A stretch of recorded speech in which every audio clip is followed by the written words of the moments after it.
I want to start with the yard sale, because that's where it became real in a way that the plane ticket hadn't quite managed. It was a Saturday in early October, 2 years ago now, and everything I owned was sitting on folding tables in my driveway in Raleigh, North Carolina, with little orange price stickers on it. My grandmother's lamp, the KitchenAid mixer I'd saved up for over 3 months and used almost every weekend for 11 years. The couch where I'd watched 1,000 movies and cried through 2 breakups and eaten cereal for dinner more times than I could count. All of it, out on the driveway in the October sun, with strangers picking it up and turning it over and putting it back down. And I remember standing there in my front yard, watching a woman about my age hold up a serving bowl I'd bought on a trip to Portugal in 2019. A trip I'd taken alone after my divorce because I needed to prove something to myself. And I remember thinking, clearly and without panic, I am either the bravest person I know or the most foolish one. And I genuinely did not know which. I was 61 years old. I had just quit my job, ended my lease, and put price stickers on the better part of my adult life. And in 6 weeks, I was getting on a plane to the Philippines with 2 suitcases and a plan that sounded completely reasonable at midnight and slightly insane in the light of day. Drop a comment below and tell me where you're watching this from tonight, because I have a feeling some of you are sitting with your own version of that driveway feeling right now. My name is Diane. I'm 63 now, though I was 61 the day I actually left. And I want to tell you the whole story. Not the version I put on Facebook, not the version I told my mother, the real one, including the parts where reality hit me in ways I was absolutely not prepared for. Because the title of this video is not clickbait. Reality hit. It hit hard. It hit fast. And it hit in ways none of the YouTube videos I'd spent 8 months watching had quite prepared me for. But let me back up, because nothing makes sense if I just drop you into the middle of it. I spent 23 years in corporate HR benefits administration, workforce policy, the kind of job where you are responsible for everyone else's problems and nobody is particularly responsible for yours. I was good at it. I was promoted 4 times. I was also, by the time I hit 60, absolutely exhausted by it in a bone-deep way that a vacation couldn't touch. My divorce had been 8 years earlier. No drama, no villain, just 2 people who'd grown into entirely different people and had the sense to acknowledge it before too much damage was done. My daughter, Kira, was 30 and living in Austin, fully launched, fully capable, not needing her mother in the daily logistical sense, though we talked every few days. I had a nice apartment, good friends, a life that looked completely fine from the outside and felt, from the inside, like a coat that no longer quite fit. Not bad. Just not mine anymore somehow. I started watching videos about the Philippines the way most people in this situation do. At 2 in the morning, slightly desperate, typing things into YouTube that I'd never say out loud. What I found was hours and hours of people my age, a lot of them women actually, sitting on porches and in markets and on sea walls at sunset, talking about their grocery bills and their morning routines and the cost of a good mango, and looking, underneath all of it, like they'd set something heavy down. Not performed happiness, not a sales pitch, something quieter and more convincing than either of those things. I watched for 3 months before I told anyone. Then I told Kira. Then I did the math, really did it. Every column of it, every variable I could think of. And then, on a Thursday evening in March, I bought a one-way ticket and sat very still for about 10 minutes after, just breathing. The selling of everything took about 4 months. And I want to be honest, that it was both more liberating and more grief-inducing than I expected, sometimes in the same afternoon. The Portugal Bowl went to the woman in the driveway. My car sold to a young guy who'd just gotten his license and could barely contain his excitement, which felt like the right ending for it. By the time I was done, I had $24,000 in savings, two checked bags, a carry-on with my important documents in a dedicated folder like a woman who has her life together, and approximately 47 moments a day of wondering what on earth I was doing. My mother, who is 84 and lives in assisted living in Charlotte, and is sharp as a tack and not remotely afraid to say what she thinks, told me I was having a late onset crisis and I should buy myself something nice instead. I told her I loved her. Then I bought the ticket anyway. Kira drove me to the airport. She is her father's daughter in the best way, practical, steady, not given to big emotional displays in public. She hugged me at the curb, held on for about 3 seconds longer than she usually does, and said, "Text me when you land. Every stop." Then she got back in her car, because she knew that was what I needed her to do. I held it together through check-in, through security, all the way to the gate. Then I sat down, looked at my boarding pass, and cried quietly behind my sunglasses for about 15 minutes. Not from regret, just from the sheer weight of actually doing the thing you've been planning to do for a year after spending a year half convinced you wouldn't go through with it. The flight was long, Manila, then a connecting flight south. I arrived disoriented in a way that went beyond jet lag. My body had simply decided to abstain from all opinions until further notice. I walked out of the regional airport, and the heat wrapped around me like something physical, thick and warm and fragrant, in a way I genuinely could not identify at first, something flowering, something frying, something green underneath it all. I stood there with my two bags for a long moment, sweating already, thinking, okay, Diane, you're here. Now what? And that's where the first part of reality hit me. Not dramatically, just quietly, immediately, and in a way none of the videos had quite captured. I was completely, utterly, thoroughly alone in a country I had never set foot in, where I knew nobody, where I did not speak the language, where every single thing I needed to do next required figuring out from scratch. I had researched this. I had a plan. I had a folder with my documents in it. And I still stood there for a full minute outside that airport, feeling more unmoored than I had felt since the afternoon I signed my divorce papers. Sometimes you can know a thing is coming, and it still lands on you. If any of you watching this are at that stage, the stage where you've done all the research and you're still not quite sure your legs will carry you, drop a comment below and tell me. I want you to know it is completely normal, and it does not mean you've made a mistake. The guest house I'd booked for my first 2 weeks was run by a woman named Tess, who was about my age and had the energy of someone who had long since stopped being surprised by anything. She looked at me, arriving sweaty and slightly wild-eyed from the travel, handed me a glass of cold calamansi juice without being asked, and said, "First time?"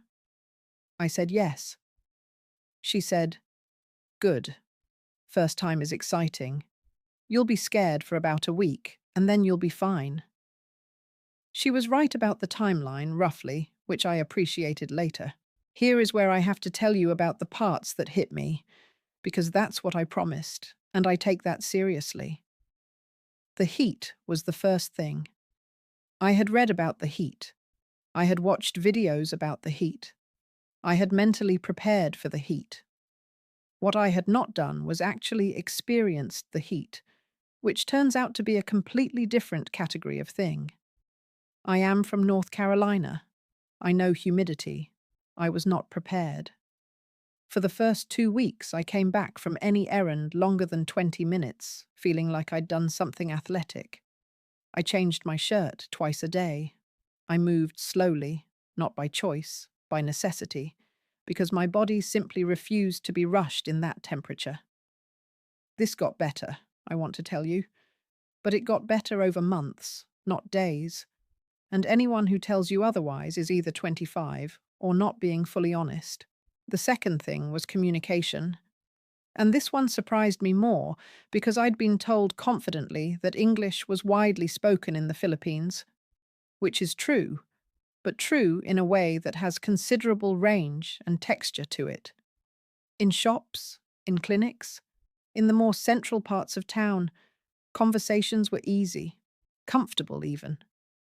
But outside of that, in markets, in small local eateries, in neighborhoods further from the main streets, things could get complicated quickly in a way that required patience and creativity and a willingness to look slightly confused for extended periods, which I was not always graceful about in those first weeks. I am a woman who spent 23 years in corporate environments where clear communication was a professional baseline. The learning curve here was real, and it humbled me more than I expected to be humbled. The third thing, and the one I was least prepared for, was the loneliness. Not the existential, sweeping kind that makes for a dramatic story. The quiet, specific, Tuesday afternoon kind. The kind where you've had a perfectly good morning and you're sitting in a small restaurant by yourself for the third meal in a row, and you are fine, genuinely fine. And then something funny happens across the room between two strangers, and you laugh a little, and there is nobody to turn to and say, "Did you see that?" I had lived alone for 8 years after my divorce. I was accustomed to my own company. I had not anticipated how different it would feel to be alone in a place where nobody knew anything about me yet, where I had no history, no shorthand, no person who'd known me long enough to understand what I meant by half a sentence. Back in Raleigh, I could walk into any one of a dozen places and be known. Here I was, starting from absolute zero, and at 61, that is a more significant undertaking than the inspirational side of the internet generally acknowledges. I came close to leaving, I'll say that plainly. About 5 weeks in, on a particularly hard evening when the power had gone out and my internet was down, and I was lying in the dark in the heat, listening to a rooster who had no concept of bedtime, I opened my laptop by the light of my phone and looked at flights back to the States. To what, exactly? I couldn't have told you with any confidence. The apartment was gone. The car was sold. The couch with the movie memories was in someone else's living room. But the pull toward the familiar is a powerful thing, even when the familiar is no longer available, and I sat with that pull for about an hour before I closed the laptop without booking anything. What stopped me was less dramatic than I'd like to report. It was not a big moment or a sign from the universe. It was a woman named Gina who ran the little eatery at the end of my street, who had noticed I was eating there alone most evenings and had, over about 2 weeks, started saving me a particular table near the window where there was a cross breeze, without my asking and without drawing attention to it. That evening, during the power cut, she had propped her door open and set candles on the tables, and was just, simply, open, because of course she was. And I walked in, and she brought me arroz caldo, the chicken rice porridge, and a cold Sprite. And she sat across from me for a few minutes, because it was slow, and we talked in our mixed-up way about nothing in particular. And at the end she said, matter-of-factly, "Tomorrow light will come back. Always come back." She meant the power. But I held on to it for something larger. I walked home and did not book the flight. Comment below and tell me about a moment when a stranger said or did something small that kept you going. I want to collect those stories. After that evening, something shifted, slowly and without announcement. I stopped fighting the pace of things and started moving inside it. I learned that the middle of the day belonged to the fan and a book, and not to ambition of any kind. I learned the market rhythms. Fish was freshest before 7 in the morning. Mangoes were best from the small woman on the left side of the entrance. The vegetable vendor named Mealy, who wore the same red cap every single day, would always give me the price she gave everyone if I showed up consistently enough and greeted her properly. These were small educations, but they accumulated into something that mattered. The city was becoming less like a foreign place I was visiting, and more like a place that had its own logic I was slowly learning to read. Let me give you the actual numbers because I think I owe you that. My rent for the one bedroom I eventually settled into was $285 a month, including water. Electricity, depending on how much I ran the bedroom air conditioning at night, was between $35 and $60. Internet was $20. Groceries, shopping mostly at the wet market with the grocery store for the rest, came to about $115. I eat out regularly because a full meal here costs less than $2, and I am not going to pretend otherwise. My medications, a blood pressure pill, and an antihistamine I've taken for years, cost me $14 a month here. In Raleigh, they were costing me $48, even with insurance. My total monthly expenses run somewhere between $600 and $660. I came here on savings, not a pension, not Social Security. I was 61 and not yet eligible for either. I lived on savings for the first year and a half while I waited for Social Security to kick in. The math worked. Not lavishly, but genuinely, sustainably, with enough breathing room that I stopped doing the calculation in my head every time I picked something up. I want to be straight with you about the real concerns, because glossing over them serves nobody. Healthcare here impressed me for ordinary, everyday things. English-speaking doctors, short waits, costs that seem almost fictional compared to what I'd been used to. I had a sinus infection about 3 months in. A full consultation and prescription came to less than $15 total. But I am clear-eyed that for anything genuinely serious, I would need a larger hospital in a bigger city. And I keep a specific savings reserve for exactly that, and carry a travel medical insurance policy. The visa paperwork is its own ongoing exercise in patience. The infrastructure is occasionally humbling. Power outages happen. The internet dies at inconvenient moments. Things that would be fixed in a day back home sometimes take a week. You adjust. It becomes your normal. But I'd rather you know that going in than discover it at week 3 when your patience is already thin. The friendship that has mattered most to me here, more than any of the practical things, is with a woman named Perla. She lives in the apartment directly below mine and is 67 and retired from decades of teaching elementary school, which means we had an immediate common language, even when our literal languages didn't quite overlap. She started knocking on my door with food, not regularly, not as a project, just occasionally, when she'd made something good and there was extra, the way people here do with a naturalness that took me a long time to stop being surprised by. Slowly, over about 4 months, we built something. Thursday mornings we walk to the market together. She corrects my Bisaya with a patience that would have made her a remarkable teacher, which she was. She told me once, sitting on my porch in the late afternoon, that her children worry she is lonely since her husband passed, and that having me upstairs had made them worry less. And I realized that the thing I'd moved here looking for, without quite having the words for it, was not beauty or affordability or even warmth of weather. It was this: being useful to someone's daily life, being woven into the fabric of something rather than just adjacent to it. Kira came to visit 14 months after I arrived. She is not given to big declarations, and neither am I, which is one of the things I like best about us. She spent a week here, walked the market with me, ate at Gina's, met Perla on the stairs.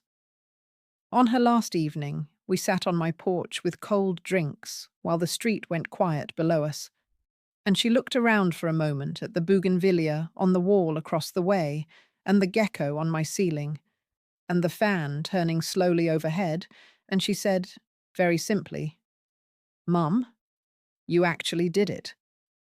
Not I can't believe you did it. Not I'm glad you did it. Just, you actually did it." like she was confirming something she'd needed to see with her own eyes to fully accept. And I said yes, I actually did.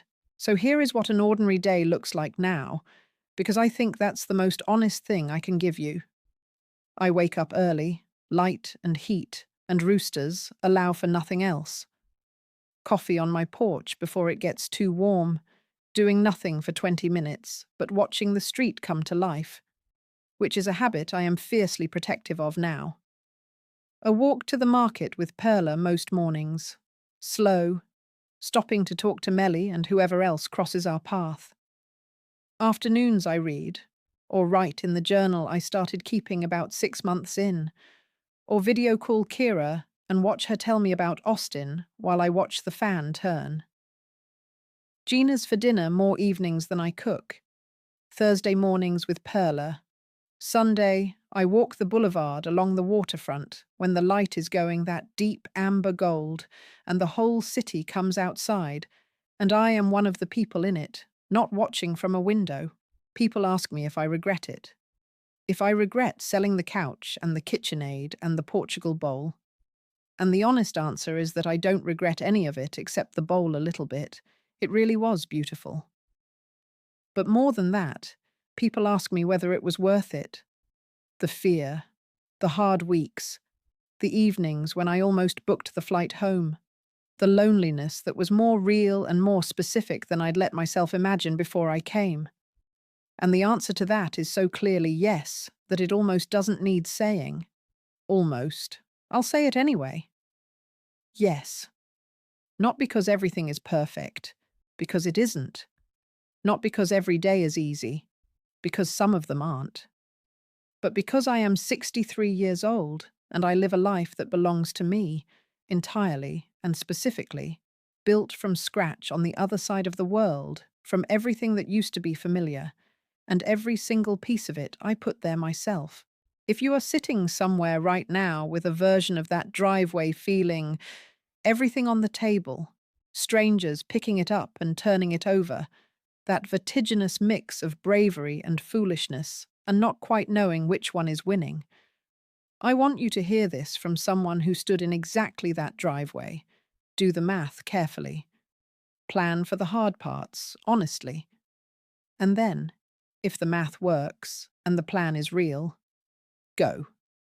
Comment below and tell me where you are in the process right now, whether you're just starting to research, or you've already bought the ticket, or you're somewhere in between. The real answer, not the polished one. Perla just knocked on my door with something that smells extraordinary. The gecko is doing his thing on the ceiling. The fan is turning. It is a perfectly ordinary evening on the other side of the world, and I would not trade it for anything that used to have a price sticker on it.